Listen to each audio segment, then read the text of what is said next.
Hello, this is Coach Xander Titan. Today we are going to be doing our 5th all-play review, and today we are going to be reviewing habitats.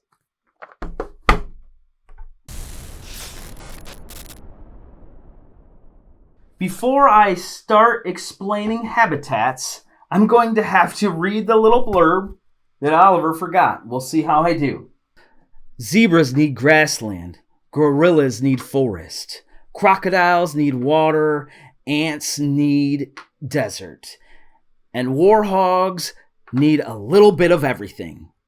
Your duty as the wildlife ranger is to provide the habitats necessary for animals in your African wildlife preserve to thrive. You will also be building watchtowers, access gates, campsites, and tourist spots that stand out as the best preserve in Africa. All right, well, now let's get to the overview. To start habitats, you will first need to grab a year tracker, and you'll have to grab the year tracker that denotes your player count. So this is 2 players, this is 3 players, the other side is 4 players, the other side of this is 5 players, and there's also a 1-player tile as well.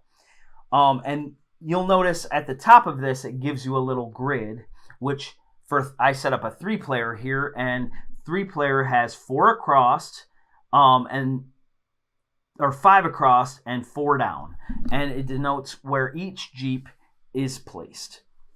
So once you've set up your tile arrangement and put your Jeeps out, you'll also be choosing year end goal tiles. These are basically at the end of each round you will score 2 goal tiles, and there is 6 of them in each game, but there is actually a bunch of different year-end goal tiles. And these 6, this one just has the most different flower tiles. This is the most single habitat tiles.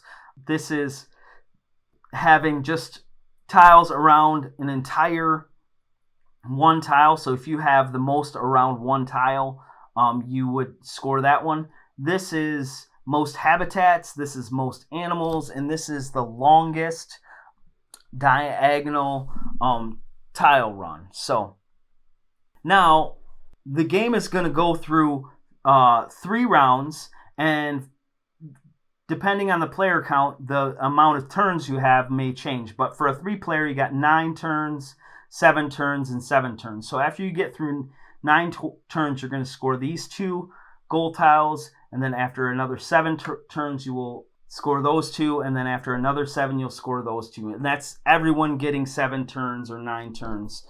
For a 3-player game, this would be 27, and then 21 and 21, right?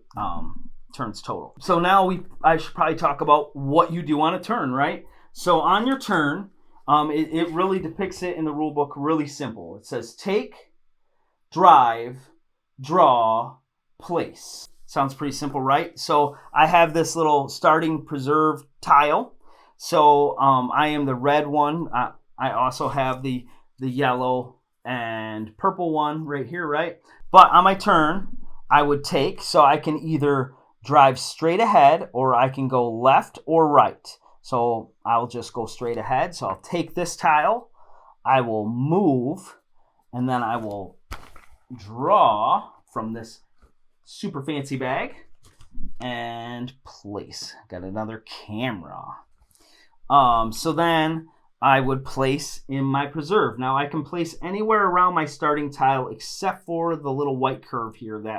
That is an area you can't place. So I could place it right here. And then the next person would go. They would take, right? They would put it in their preserve. They'll place it in a minute. They would move. They would draw, right? And then they would place it in their preserve. Then the next person would go. They would take. Say they decide they're going to turn now. So they would take, move, draw, and then place, right? All right, and then I would go and I would take, whoops, I want that on the side so you can see how nice these little Jeeps are. I draw, and then I would place, and I can place it anywhere around my preserve. I will just put it right here. And then you would just go until each person has had 9 turns, and then you would score that the end of the round tiles. So now, as I've went through this a little bit, let me just talk about the different tiles that are in the game. So we have, obviously, animals. There's lots of animal tiles. There's flowers. There are gates. There are campsites. These are tourist spots. And then there's watchtowers. And then there's also, we don't have any out here, but there's a few bugs. There's like bees and actually, here's one right here, a butterfly. And they score a little bit differently, so I'll keep that close so I can show you that. Now that we have talked about the tiles, let me just reset a little bit, and we'll just go through a preserve, and I'll show you how you score them. We don't need to see the whole board, so let me reset. All right, now that we just have my preserve here, I'm going to show you how you score stuff. So these flowers, we already got one here, that is just 1 point for every flower. But then you can also score, as you've seen, the end of the round scoring tiles. There are some that you can score flowers for, like by having the most unique flowers. Now, animals, you need to build a habitat for them. So this ostrich, he needs a yellow tile and 2 orange tiles, not counting his own tiles. So how would you build that out? Well, as I'm grabbing tiles, I would want to get more orange because I already have a yellow, but I need orange. So I might get this butterfly, which I talked about before, which I would probably want to put that by the flower because I need to get 3 flowers around this butterfly, or 3 flowers connected to the butterfly. But I may put that right there. And then on another turn, I may want to get another orange tile, which I happen to pull a flower, so that would actually work for the butterfly as well. But I would also complete this ostrich. So then I would put one of these check marks on there showing that I've scored 3 points for this ostrich.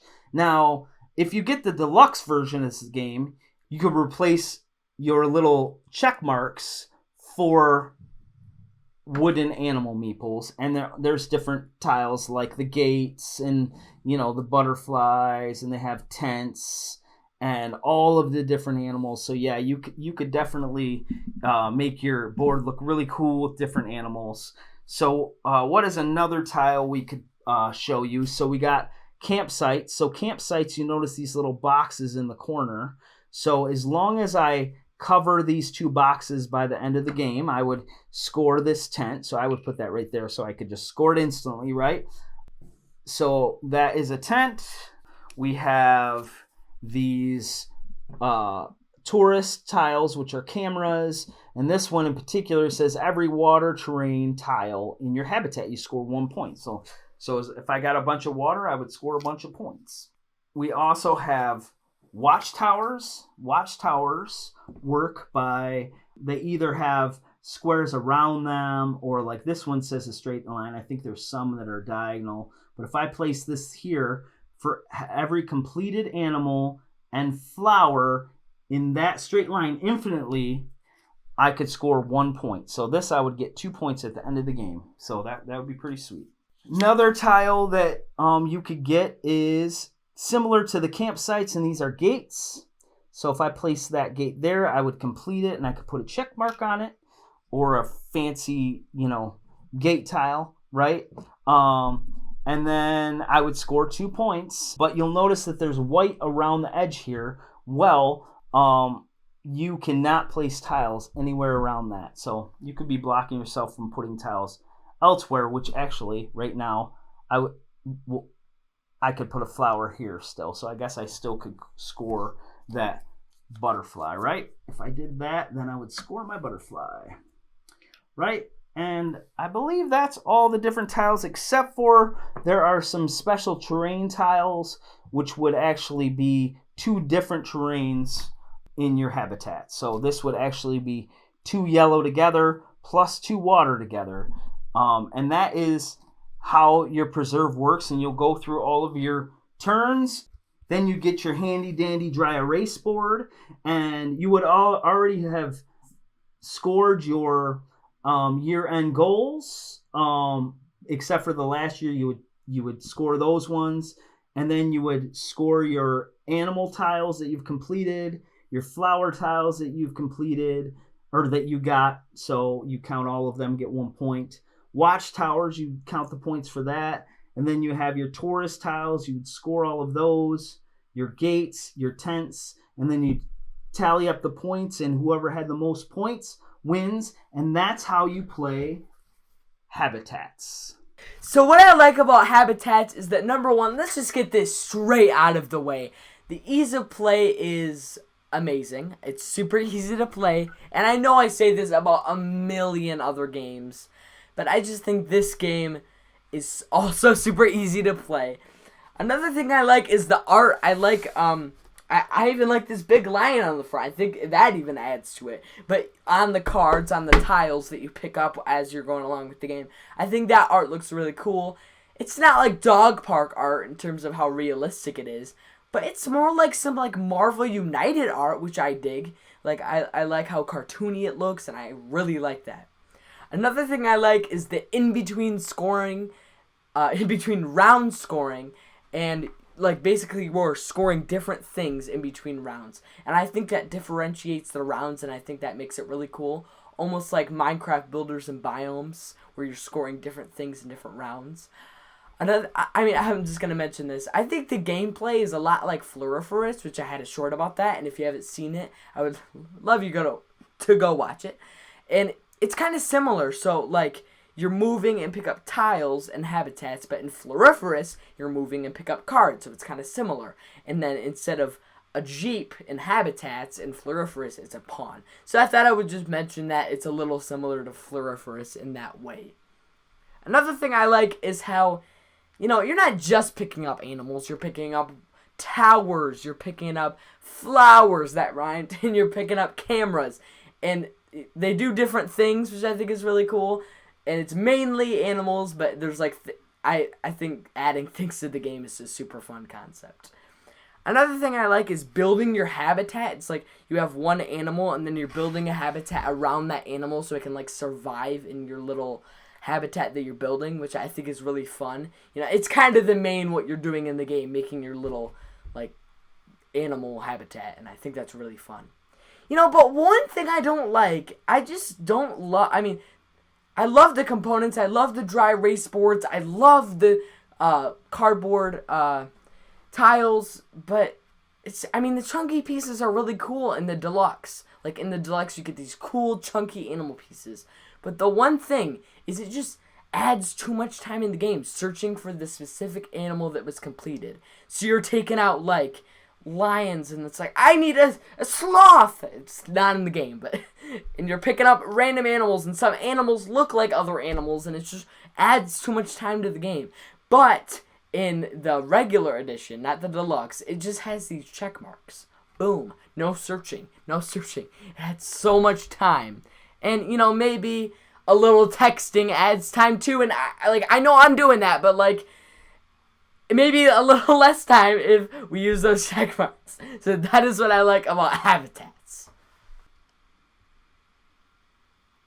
Oh shoot, I'm texting again. I'm so sorry.